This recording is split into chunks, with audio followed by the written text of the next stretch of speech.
بسم اللہ الرحمن الرحیم نحمدہ ونصلی علی رسولہ الکریم۔ اس طرح یعقوب علیہ السلام کا ذکر قرآن مجید میں ہے کہ جب مصر میں یوسف علیہ السلام نے بھائیوں کو اپنا کرتا دے کر روانہ کیا کہ جا کر یہ کرتا والد کی آنکھوں پر ڈالنا، ان کی بینائی لٹ آئے گی، تو ادھر میلوں دور کنعان میں یعقوب علیہ السلام کو اس کی خوشبو آ گئی۔ فرمایا وَلَمَّا فَصَلَتِ الْعِيرُ قَالَ أَبُوهُمْ إِنِّي لَأَجِدُ رِيحَ يُوسُفَ لَوْلَا أَن تُفَنِّدُونِ یعنی ان کے سامنے حجابات اٹھا لیے گئے اور شام میں بیٹھے بیٹھے انہوں نے مصر میں موجود کرتے کی خوشبو سونگی۔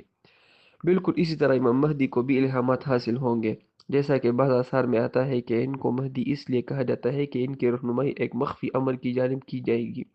اس طرح منقول ہے کہ ان کی تورات اور انجیل وغیرہ کی اصلی غیر تحریف شدہ نسخوں کے بارے میں بھی علم دیا جائے گا اور ان کو نکال کر لائیں گے، جنہیں دیکھ کر کثیر تعداد میں یہود و نصارہ ایمان لے آئیں گے۔ اسی طرح اللہ تعالیٰ کی طرف سے وزیر الہام آپ کی تائید ہوگی، مثلا فلاں نے ایسا کیا ہے یا عنقریب ایسا ہوگا، اور چونکہ یہ الہامات من جانب اللہ ہوں گی لہذا واقع میں بھی اسی طرح ہوگا جیسا وہ بذریعہ الہام کہیں گے، اور یہ معاملات جو ان پر منکشف ہوں گے دیگر لوگوں سے پوشیدہ ہوں گے۔ ایک بڑی عجیب بات ہے جو حدیث نبوی کی روشنی میں مہدی کی سیرت کو پڑھنے سے معلوم ہوتی ہے کہ امام مہدی علیہ رضوان اور آپ صلی اللہ علیہ وسلم میں ایک قدر مشترک ہے، وہ ہے صدق و امانت۔ اس طرح دجال اور جھوٹے مدعیان مہدویت میں بھی ایک قدر مشترک ہے، وہ ہے دجل اور جھوٹ۔ امام مہدی علیہ رضوان بھی نبی کریم صلی اللہ علیہ وسلم کی طرح صادق و امین ہوں گے۔ آپ کو جو صفات بیان ہوئی ہے، مثلا نام محمد بن عبداللہ ہوگا، کندھے اور ران پر نشان ہوگا وغیرہ، یعنی آثار اور روایت میں آپ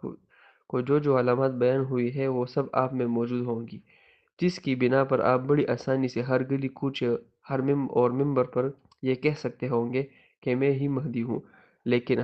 آپ ہرگز ایسا نہیں کریں گے، کیونکہ آپ صادق و امین ہوں گے، اور آپ کو یہ حکم بذریعہ وحی نہیں دیا گیا کہ آپ لوگوں سے یہ کہے کہ میں مہدی ہوں۔ وصلی اللہ تعالی علی خیر خلقہ محمد وآلہ واصحابہ اجمعین۔